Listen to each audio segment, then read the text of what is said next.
Welcome to Vegas Live with Ninon. I'm Ninon de Rosa. I'm your host, and I have Trap Gambino with me. Now, Trap Gambino and I have had quite a lot going on for the last couple of years. Welcome back, Trap. Hello, thank you. Thank you for having me back. I'm great. You look great. I've been pretty busy since the last time we spoke. He's been very, very busy.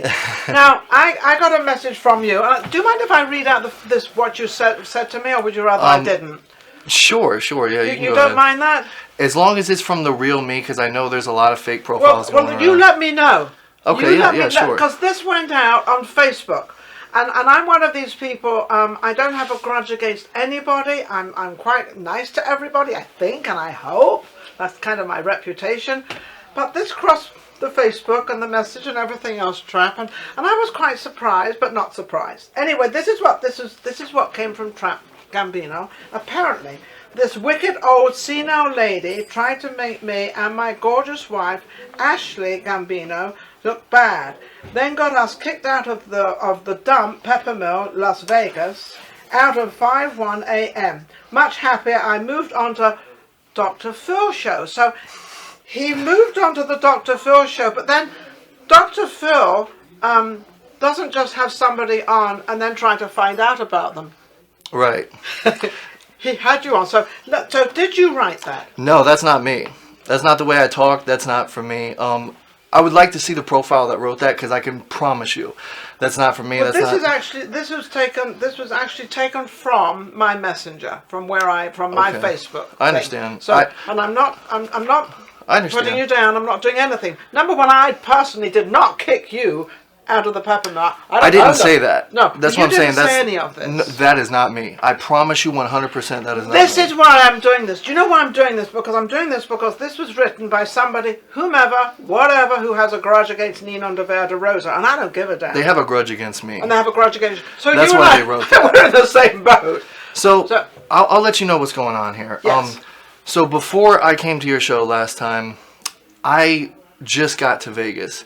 I didn't accomplish a lot of Vegas, but I did a lot on social media. Okay. So I had a lot of weird fans that was following me, telling me that I'm this and that, and I would go back at them.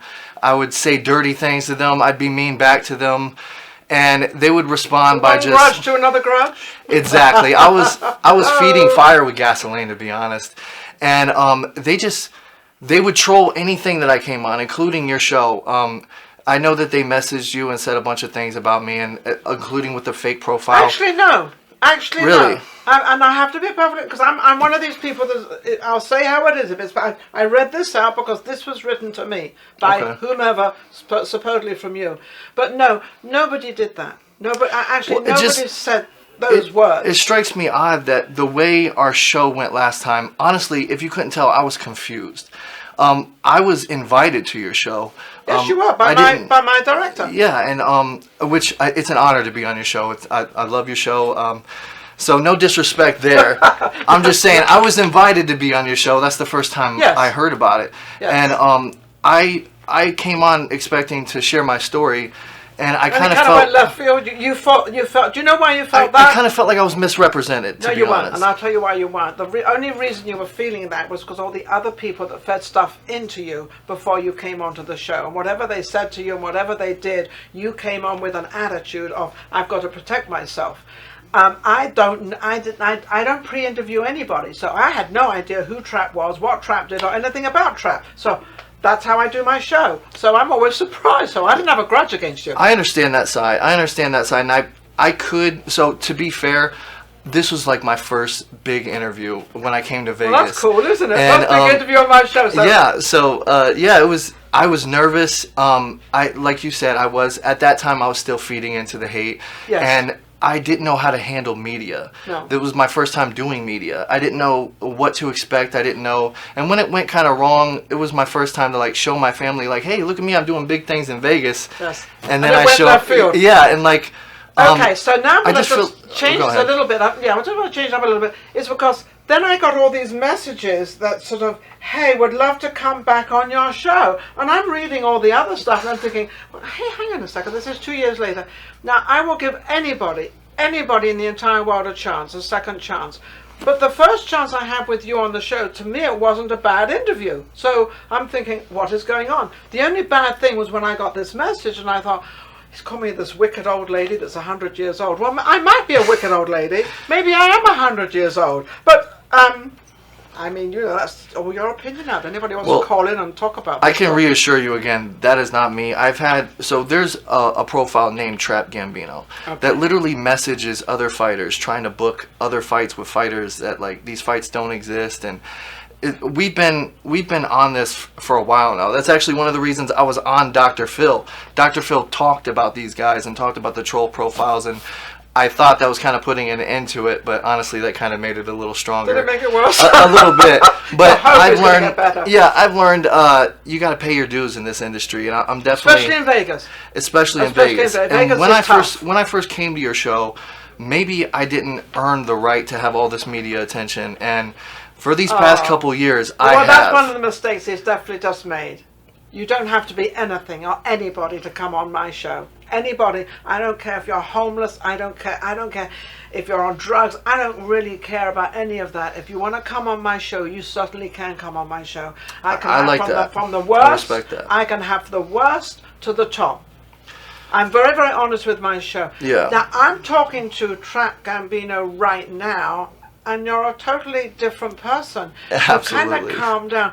But I'll tell you what, Dr. Phil kind of surprised me when he said to me, said to you, and he's looking at you and he said, you're a 100% liar because I've gone through everything you wrote me, everything you talked about what you do and what you don't do, and every single thing is not true. Yeah. Now, and I sat there and I thought, well, yes, because Dr. Phil's obviously got a team that researches everybody. Yeah, I'm like, that's what I thought too. But to be honest, I don't blame Dr. Phil how that show went. Dr. Phil actually said a lot of good things about me. Yes, he certainly but did. A lot of it was also cut out, and most of the things that I said was cut out. But obviously, that's how TV goes. They sell the show. They have to sell the show. So it was a great show. Yeah, it was a good show. Now, in the meantime, we've got Trap Gambino on here. For those out there, we haven't even talked about what he does. Let's get to the nitty gritty of this. What exactly do you do? So now I'm an MMA fighter. And I just fought like 3 weeks ago for Rise Fighting Championship in Fort Lauderdale, Florida. I didn't win my fight. It was a doctor stoppage. So respect to my opponent. It was a good fight. Now you've got to tell the truth because this is on media and they're gonna catch you if they can. I'm not gonna lie, man. Like I said, anytime I'm in the camera, I'm not gonna lie. Like I'm straight up, and good like I said, I lost my fight. Respect to my opponent. He isn't being so respectful to me. But that's okay. That's his problem. Yeah, that's a whole other thing. Let's talk about you. But I lost my first fight. I'm gonna fight again in October. I think it's October 18th. October 18th. So maybe we'll have you on before that. I would like love the to. guy now. Or maybe I can come back after I knock him out. You know what I mean? Well, that's even. We'll have you on before and after. We'll do a whole thing with Trap. Yeah, I would love to, and I will do that for you. And I will do that for you. I would really, absolutely, I would be an honor for me, honestly. Because I think we're now on a different footing. But I think what the message goes out here is there's a lot of misunderstanding out there about many people, many things. And I was just talking about. I think it's Como in New York, and I was just talking about a situation there, which I won't talk about now, but there was a situation there that I thought was a little bit, Como, is Italian. They like to kiss and they like to cuddle all the time, but I won't go there. But I want to go with you. So do you practice every day? Do you go out, do you learn what to do, and do you practice to make sure you're going to win what you're in for? When it comes to martial arts? Yes. Absolutely. I actually brought my coach with me. I got a team of people that works with me. I got super heavyweights that work with me, so I'm working with guys. Is the coach out there? Yeah, you can bring him in if you want to. That'd be awesome. Yeah, bring him right for in. sure. Here, I'll scoot over. Just get a little close. Gambino's going to get a little closer to me. Let me tell you something. He's got a fabulous. Come on. Yeah, this is Coach Shonoff. How you doing? Coach Shonoff. I love the name Shonoff. And how do you? We got we got yin and yang here. we got. How do you stay so slim and we got to lose a little weight there? Yeah, I'm working at it. I'm working at it. Well, you have lost weight though. I have since the last time I was on your show. Yes. I lost about 50 pounds. 50 pounds. I went full vegan, believe it or not. Oh, really? I'm How fully boring. vegan. I know. I'm learning. I'm starting to spice it up. It's been about 4 months now, so I'm slowly learning to spice it up a little bit. And by the way, I had his wife on, Ashley, on my show. Absolutely fabulous. I believe she's had another little baby. Yes, a boy. Little boy. So a girl and a boy, actually, since then. I think she was pregnant on your show. You have 3 children now? Yeah, 3 now. I know. I'm gonna hold off for a while. They're all pretty young. I don't want to hold off because she's a pretty good-looking woman. So it's a little hard to sort of control all these feelings. Absolutely. So now, what about now? Is he hard to train? Good to train? How is he? Man, that's a mixed bag. I know it's a mixed bag. I want to mix up. That's a mixed bag. I mean, he's easy to train because he's my friend. So I push him a little harder than other guys. Good. You know what I mean? And I can stay brutally honest with him and just tell him how I feel about how I don't think he minds that now. I think he's in a position. I'm pretty used to that now. Yeah, it was definitely a battle in the beginning. Yeah, I kind of have my own kind of way of I see it training. I'm older now, so I'm like I already kind of know what's going on. Like, this is how you do it. Let's get it going. And sometimes it's a little, little hard. Yeah, a little hard. But I think we figured it out now. At first, I kind of just came to the gym when I wanted to, and I kind of just I was training hard, but I wasn't training enough. I wasn't training hard enough to be an actual fighter. Do you know what you haven't done in your life? What? You haven't disciplined yourself from you. Explain that. In other words, we do a lot of stuff, and sometimes we say to ourselves, well, I mustn't do that because I've got to do that, or I've got to go to the gym and I've got to train, so I've got to discipline myself to go to the gym every day at 4 o'clock. That's disciplining yourself. That's so that you can actually make sure that you do this every day. It's like going for a walk every morning. Yep. You know what discipline is. 5:30 every morning. You know what? I would agree and disagree with you. I feel like I'm learning that. I feel like it's like I'm 30 years old now, and I might be a little slow, but I'm catching up. I'm catching up. No, we're not putting you down for it. Yeah. I'm not putting you down for not disciplining yourself. I'm just saying what you can do. Yeah. When you start disciplining yourself. You know what teaches me the most discipline? What? Veganism. Really? Yeah, like you can ask him. Like, I literally can't eat at certain restaurants because their fries are like cooked in animal fat and like little stuff like that. Well, I don't go to any fast foods. I'm not a fast food eater. Never have been. I still eat fast food a little bit. I'm still losing weight. But I could probably let the fast food go. That's discipline again. Yeah, you've got to discipline yourself not to go to the. That's how I'm gonna lose the rest of it. For sure. Absolutely. And then when you go to buy gas at the gas station, not to go into the store and buy that big bag of chips and this little Frito thing. Right? Am I right? I will say he's pretty disciplined about that. Yeah. I've seen a direct switch in the veganism into discipline. When it comes to like diet and actual like training, like cardio and losing weight, I am disciplined with that, but I'm just now, after my first fight, ironically, I'm just now starting to get a schedule with training and actual martial arts. Like, I was doing good at the lifting weights, the working out, like the running, all that stuff, and the swimming and all that cardio stuff, but now it's time to condition my body to actually fight. Condition your body. So I'm going to turn around and say something to the audience. The only reason why he's doing what he's doing is he's beginning to like himself. This is true.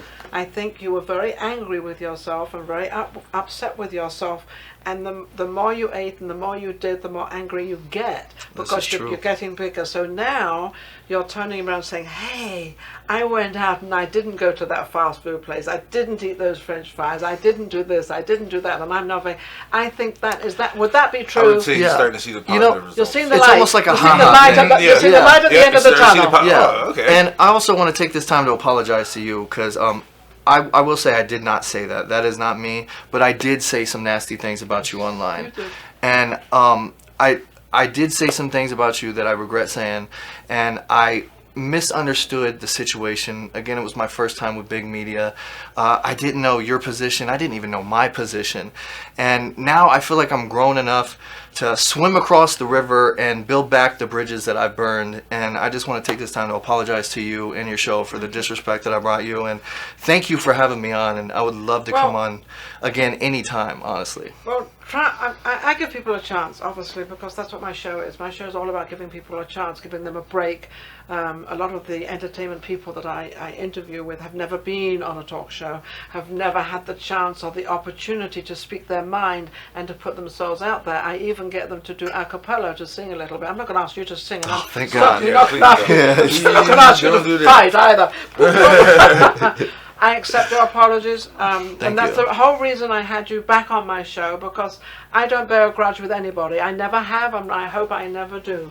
You never know, but I don't think I will. And I just think that if we can apologize, if the world could be like this, wouldn't we live in a great world? Wouldn't we really? Wouldn't it be cool? I tell people all the time, like, a lot of people hate on me because they don't know me. Of course, you probably understand that. Very well. Yeah. So I tell them all the time, if you could just like sit down and have a conversation with me, you probably understand I'm not really like this guy that you've seen on TV for 45 minutes on a TV show, you know, and it's pretty crazy, but I enjoy this. Have you done this to anybody else out there that you would like to apologize to this, right now? Honestly, I'm not the only one. This is kind of this is my first I guess media role, so I'm kind of going around trying to right all my wrongs, and if people misunderstand me, I'm even going to these gyms that I'm so-called not allowed back at anymore, and I'm talking to the gym owners, and whether they don't want me back or not, I just want to make sure that everything's right between us. I think that's nice. Isn't that great? Because you've got to be a pretty big man, no pun intended, a pretty big man to go out there and do that. You're losing weight, you're feeling good about yourself. You've got three children. 3 beautiful kids. Three beautiful kids and a beautiful wife. She's lovely. I had his wife on, and I think she thought that we were going to argue and everything. And we had a great That was a good interview. I had a great interview with her. I really had a great with his wife. But also, I wanted to tell some. He also said that both his shows were taken off the air. They were not. I literally can't find them. Well, I found it. I found both of them. Can you send them to me? I will definitely make sure you get them. I would like the yin and the yang. That'd be perfect. We'll put the yin and the yang together. Yeah. And you are, what exactly do you do? I'm his coach. Just his coach. His coach, strength and conditioning. Just keep him. I'm basically the guy that keeps him, the taskmaster. Do you ever have anybody else coaching? Do you coach anybody else? Oh yeah, we have like a whole little team, big boy squads, a bunch of big guys. Okay, how can they all reach you? They can check us out on Showing Off the Master on Facebook, Big Boy Squad, Golden Glow Jiu-Jitsu, Iman Main Event, Trent Jordan Lee T Honda, Trap Gambino. We do a big thing. It's awesome. I think we've all turned the corner, and it's going to be a great.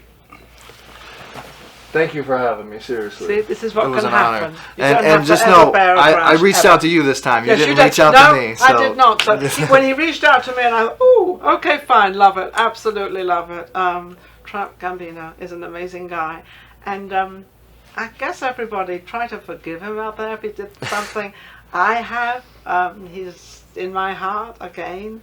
His wife and the children, and of course you are also in oh yeah, if you ever want to know the real deal, I'm definitely the guy. Yeah. Thank you for watching. It's been quite exciting. It's been quite a journey with Trap, and here we are. Oh, by the way, did you like being on Dr. Phil? It was interesting. It was an interesting experience. Interesting. Yeah, he was on there with me. So. Oh, you're both on together. So that was playing Dr. Phil. I love his program. Great guy. And I wanted to actually send him this, and I'm glad I didn't send it to him because it's not from you. Yeah, I'm glad to. I'll send you that profile, by the way. So you can... we'll be right back with our next guest. Take care. Vegas Live with Ninon. Go to YouTube, and don't forget to subscribe. If you enjoyed the last show we just did and all the other shows, don't forget to subscribe. Vegas Live with Ninon on YouTube. We've got plenty more coming up, and our guests are amazing. So don't forget to subscribe. We'll be right back. Vegas Live with Ninon.